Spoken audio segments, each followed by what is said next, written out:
Welcome to Northumberland Festival of the Arts. And in this series, we introduce you to people in our community who are part of the art scene.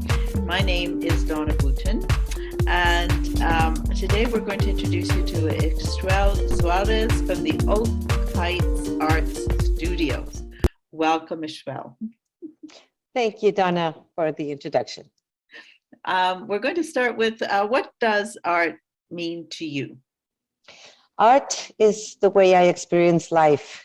You know, I grew up in a family of artists. My both parents were classical musicians, and through the arts, that's how I grew up. And I, of course, studied art. And for me, it's a way of living, basically. You know, I truly believe that if as the same importance we give to physical education, you know, like the body, I think if we encourage more the extensive training in the arts would make us more sensitive to the world we live in with less technology, I think. Wonderful. And what is the role of your organization on the Northumberland art scene? Well, I moved here 2 years ago after the pandemic hit. I had a studio for almost 12 years in Oakville with more than 300 students.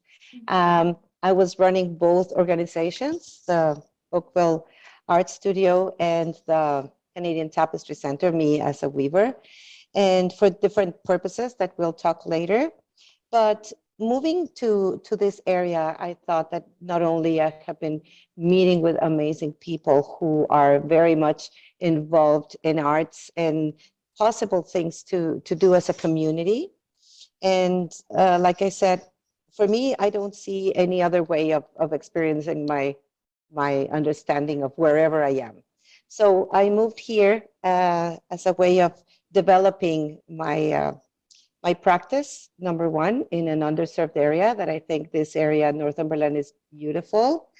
And I'm not just saying it. I come from Mexico, and where I was born in the state of Jalapa, in Veracruz, it's the rolling hills of Jalapa, you know, where the jalapeno peppers are. It's very similar. So I feel at home here. Lovely.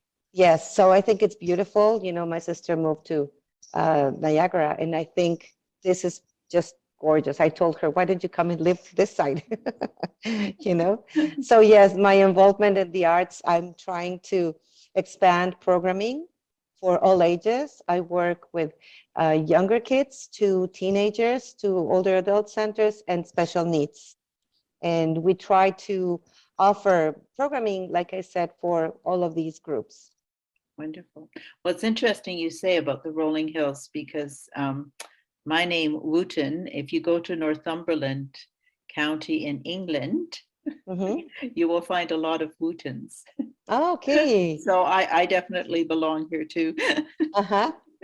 We always have to find a connection, you know, to make our roots bigger. Yes, to make it feel like home. Exactly. Yeah, that's wonderful. And so what would you say is your organization's proudest achievements in relation to the arts? Okay, so I'm going to talk first from the Oakville Arts Gallery, Oak Heights Art Gallery. That's the new name. You know, when the pandemic hit, I relocated and I changed the name. It's no longer Oakville because of the location, but I really wanted to be consistent with the oak because of the trees. I love nature. So that's why it went from Oakville Art Studio to Oak Heights Art Gallery. Now, the gallery represents right now 12 national and international artists of different mediums. I love the part that we can expand the arts not only in painting, sculpture, photography, and textiles. I am very much experimental, and I love to, you know, like multidisciplinary arts. I love poetry. I love visual media like film, you know, those kinds of new things, the NFTs. I'm very open to explore other things. So even though we're a small gallery, I want to open the space to be more inclusive. I have students that are under the spectrum, and they're doing fantastic things. So we also have a space for artistic minds to bring all their arts. Growing up, like I said, in a family of musicians, I want to expand that to performing arts. In a way, it's very small here, but in Oakville, I used to organize every month concerts. So that's one of the things that I want to do in the long run. And right now, I'm starting to get to know people like yourself and the festival. And let's see, I'm a person who likes to connect. I'm a community person, but I also like to do things that have a meaning.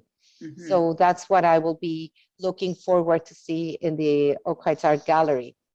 And through the Canadian Tapestry Center, that has a different twist, not only because it's a not-for-profit, but because being in Canada and the medium that I have developed throughout these almost 40 years, tapestry, has been a niche very different to just all the arts in general.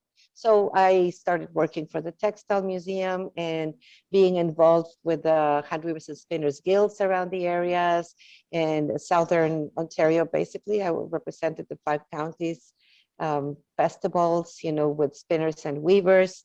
And I think that what we started doing at the beginning of our mission was to bring all the, like almost like a Renaissance spotlight, starting the process of weaving and spinning, and a beautiful library that we have here. We receive a lot of donations. That's why I registered as a not-for-profit, because I thought I could do more things this way than trying to build everything on my own. I divorced 10 years ago and I was alone. So I started, knocking doors and trying to do things. And it's not easy as a single mom and a single mother, trying to knock on doors. So I found that the support from community groups were much better for the group and the center itself. And then life took us to another area, let's say, how I ended up working for special needs and older adult centers through the Canadian Tapestry Center. That's another beautiful tapestry that has been woven throughout these years. Because when I had my studio, I realized that community living and all the assistant um, participants that were here came with social workers. And I thought, well, they just come there and they just sit there with their cell phones. And there has to be more for them. So I said, well, while you're waiting, why don't you come and I can teach you how to weave and you can do something else. I won't charge you, just come and experience tapestry. I do believe, because I'm a weaver, how not only beneficial for the mind to connect, the body and the chatty, you're working and you're talking with the other person. I think it's a common thread that we do. And we started doing more programs that way. And then my kids grew, they started getting teenagers, they started going to university. Personally, we had a tragedy in the family. My son's girlfriend took her life. And then that put me in another spot working with not only with disability groups, but also teens in distress, anxiety and depression with high schools. And I started offering programming to the Halton District School Board to help out kids that have been struggling with mental health. So for me, this way of repositioning the Tapestry Center has been a learning process and an extending process for me to do more things with the community. That's why I truly have my heart in it, and because I think we can do so many things. So I've been opening programs, and we got the Trillium Foundation grants for developing programs for special needs and older adults. We've worked with Rock Center for teenagers, Lighthouse for grieving children, where had been any kind of loss. We've seen, of course, things that have happened through COVID. And myself in Mexico, I used to work for the Alzheimer's Society. So I think that the benefits for the mind, the memory, fine motor skills. I mean, I can tell you, I can stay the whole day telling you all the good things about what we do. And I'm really happy that things are happening here. That is wonderful. It's such a deep background you have. I'm very sorry to hear about your son's girlfriend. It is art as therapy. Art as therapy Hmm. is what you're working with, Hmm. and Yes. that is very valuable. Yeah, Hmm. Yes. So I lived it in my own growing with my parents, and now that I had my kids, it's a way of extending the knowledge and the heritage that we had from my parents and my grandparents, right? wonderful, wonderful. Hmm. Um, so, what are your hopes for the artists and arts in here, right in Northumberland, Well, specifically? I have to share that I'm very, very happy being included in the Northumberland Festival Hmm. because we will be location for one of the concerts. So Right, it makes me very happy to be part of it. I know that we're a small place, but I'm thinking that it would bring more opportunities for us to do more things in the community. Right now, we last year we were part of Culture Days, and right, we did 3 performances with artists that came here. Of course, everything was online due to the pandemic, right. but we belong to the country across Culture Days, and I think this is such a vibrant community. I see so many things that are being done. I feel jealous, with having spent so much time in Oakville, having a place like this. At the beginning, how I ended up here, I came with my partner to have dinner at the restaurant Right. where right now we are located. And they said, "Oh, we're selling the house, and it's an Airbnb." And I'm thinking, "Oh, I organize international workshops. Wouldn't it be great to have um, international communities coming here to the center, right?" And then I just fell in love with the place.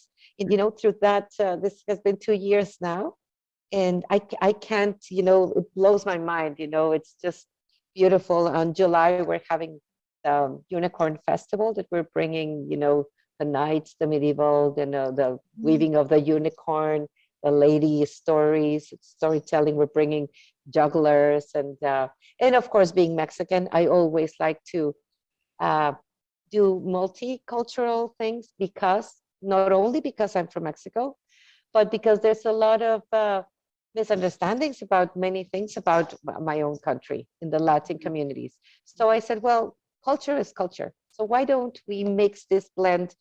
I have this fascination, of course, for weaving. I teach, the history of the unicorn and whatnot. But there's so many things in Mexico as traditions that we can bring and include them. So we're going to do unicorn piñatas, for example. Oh, We're going to say a story about what is the origin of the piñata. A lot of people knows about piñatas, but they don't know the origin. We have like a bingo that is called loteria. We're going to do the medieval loteria in Spanish and in mhm. English, storytelling. And anyway, there's going to be a lot of activities, illuminating letters and watercolor. So this is happening in July.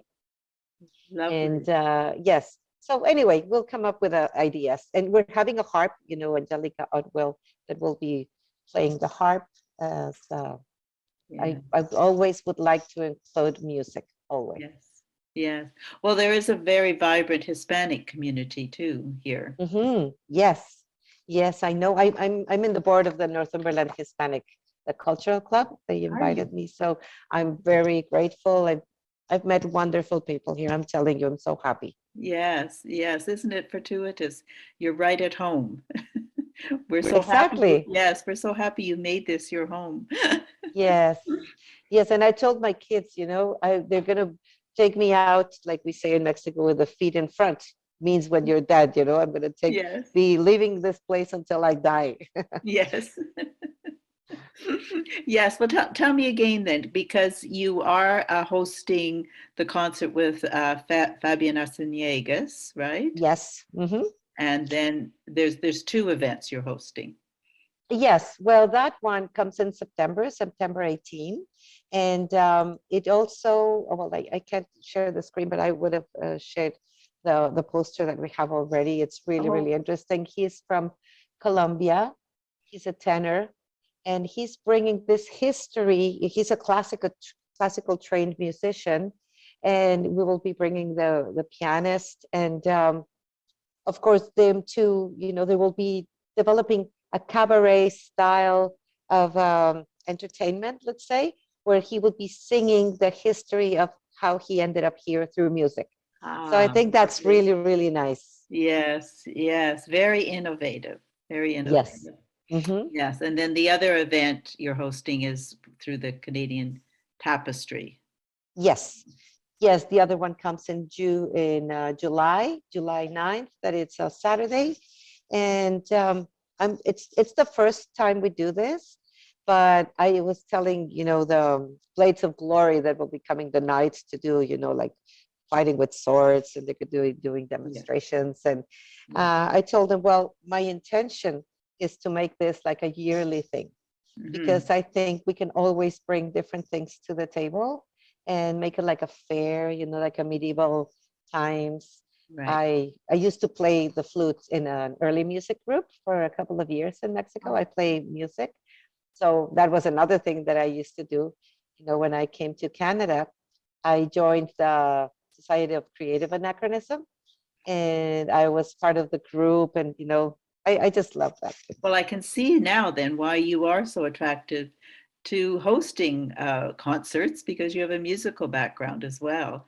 It's Yes. wonderful that you have these multidisciplinary arts that you can present to our community. Yes, and you know what? When I teach my kids, well, my students, I tell them my kids, they're all my kids. um, I like to teach them while they're doing painting or sculpture. I always put music, and I always teach them. That's how I learn, because there's so many things that, oh, that's boring. That's classical music boring. No, it doesn't have to be boring once you understand it. You see, Right. that's how my dad was a violinist and a symphony conductor. So every Friday and Sunday we would go, because it would be the season. Friday nights and Sunday noon, we will go and go. Since I was little, I grew up. My mom was a pianist and a ballerina, so that was my life. Every weekend we would be going to concerts, going early. Giving out Wonderful. programs and helping my dad to do when I grew up. And my sister is a mezzo soprano Lovely. Well, in early childhood. we would love to Mhm. hear her sometime, I'm sure. Yes, yes, and she's coming. She's a storyteller. She's a writer and a poet. So she will be here during the Unicorn Festival. And yes. Mhm. Good. Well, it's wonderful to have such talent, and I thank you so much for participating in our event and for being here in Northumberland. It was very nice to meet you. Well, thank you for the opportunity. Like I said, I hope more people know about us, because, like I said, we're new and we are just spreading the word, but more to come for sure. And thank you for Yes. the opportunity.